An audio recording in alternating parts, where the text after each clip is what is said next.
Hello everyone, today I want to do a full walkthrough our sexy application and tell you everything you need to know about it. Once you go in it, you're going to be greeted by a prompt message that requests an access to your Bluetooth connection of your phone, which you always should allow. That way you can connect your OBD device to this smartphone. Then there's going to be a short tutorial that you should definitely check out, but for now let's skip it and go all the way at the end where we request an access to your notifications so we can send you a push notification once we have a new update. That's why we always suggest for you to have them on. Before we do anything, we need to go straight into the commander settings and pair our OBD adapter to this smartphone. Immediately it's going to start searching for it, and once you find it, there's going to be a security step which you should execute immediately, and that's going to request you to double press on the right scroll wheel and press continue. Before you do that, you're not going to be able to connect to the OBD. We do this so nobody from outside the car can have access to your vehicle. Once you're connected, you're going to see the full list of the smart actions, but we're going to talk about this in a second because there's another important step to do, and it is to update the commander's firmware if it has an update. So you basically go inside the settings, and on the top row you're going to see firmware update. Currently it's grayed out because I have the latest software version already. However, if it's in white, you should press on it and wait for the download to complete. If you want to read everything about the current update and the past, you can just press on the release notes and scroll down through the entire list. Now let's go back to the commander itself. Here are our smart actions, which are unique features that allow you to enhance your driving experience on the go. Everybody finds something useful with these features, but for me, currently my most favorite is the continuous autopilot, which automatically re-engages my autopilot when I'm on the road and I do a lane change.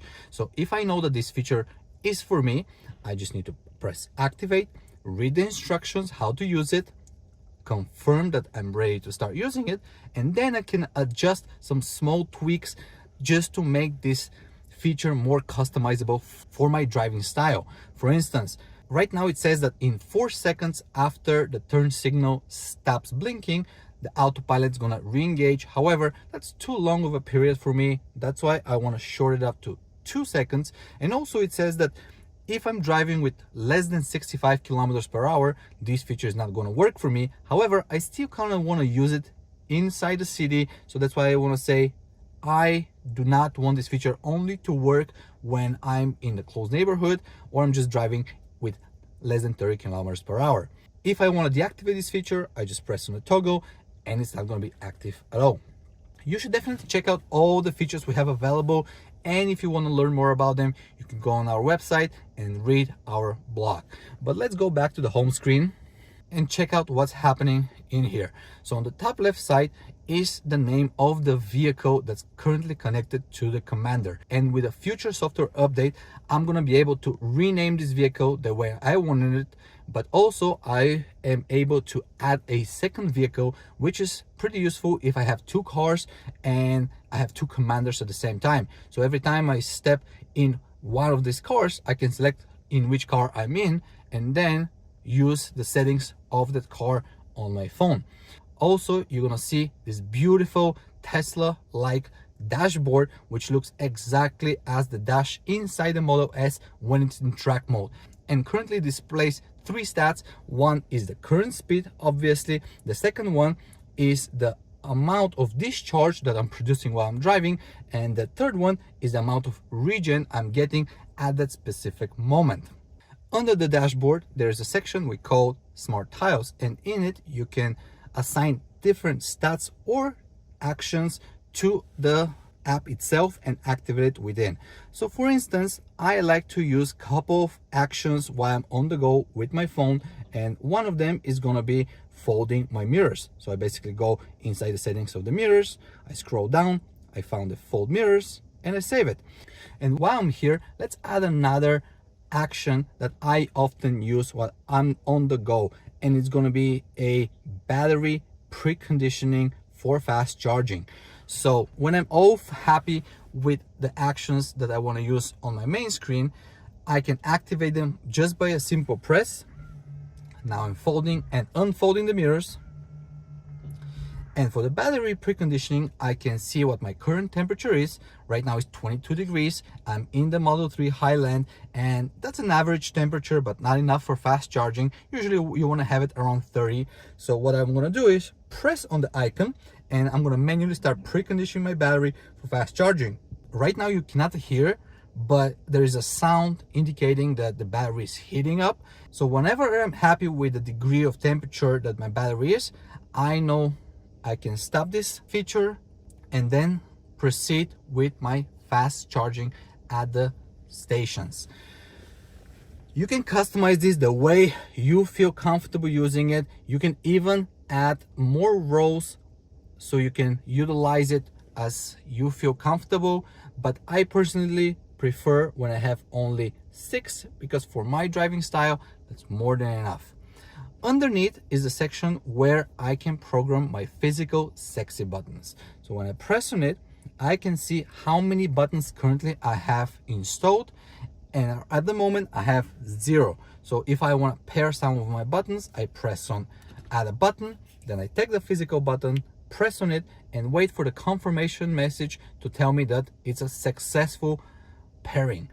If I want to change the function of the button, I just need to go in, and at the moment I have pre-assigned the glove box feature, which is pretty cool. I'm actually going to leave it, but however, you can go in and change it. Let's say you can open your trunk, you can open your door, or wherever you feel comfortable, or you can actually delete it. If I press on the delete and you confirm it, there's not going to be any feature assigned to a single press of the button.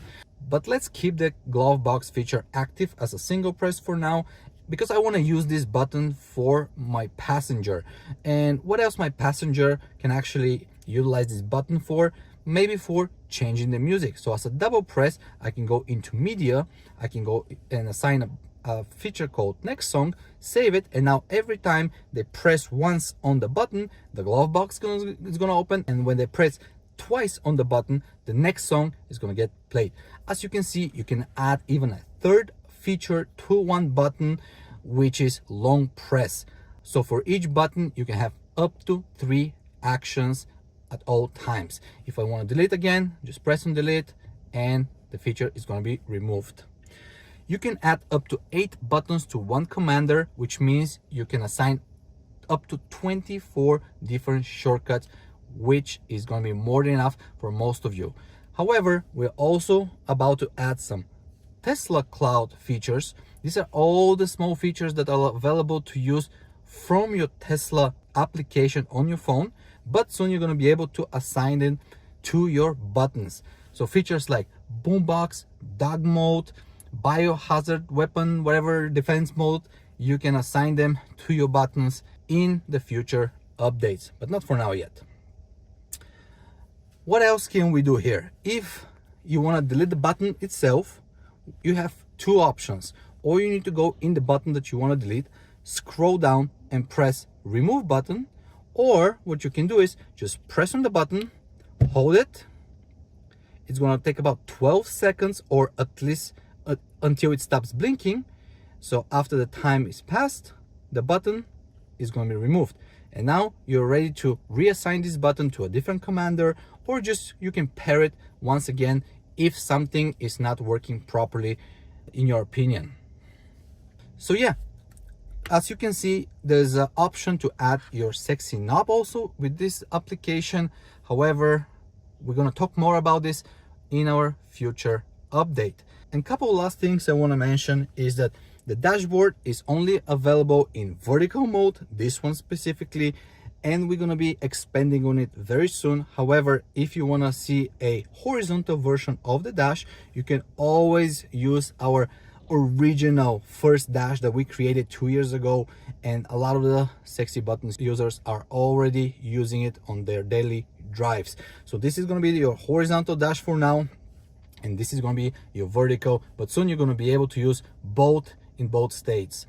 And last thing, if you feel like something is wrong with the features, they're not working properly right now for you, the commander is not behaving the way you want it to behave, what you can do is you can go inside the commander settings, and then on the bottom you're going to see a factory reset or reboot of the commander. So if you cannot connect at the moment, or it gives you like a weird sensation that it doesn't perform the way it used to, sometimes a reboot can help. You can also unplug it for a couple of seconds and just plug it back in, and 99% of the times these small actions are going to improve the performance of your unit. This is pretty much it about the application. It's still in an early state. We're gonna be improving it constantly, so definitely stay subscribed, and also don't forget to subscribe to our newsletter on our website, because we always send emails with all the improvements we've done, or if we have any new update pending for you. Thank you so much for watching, and tell us down in the comments what do you think about this new update. See you soon.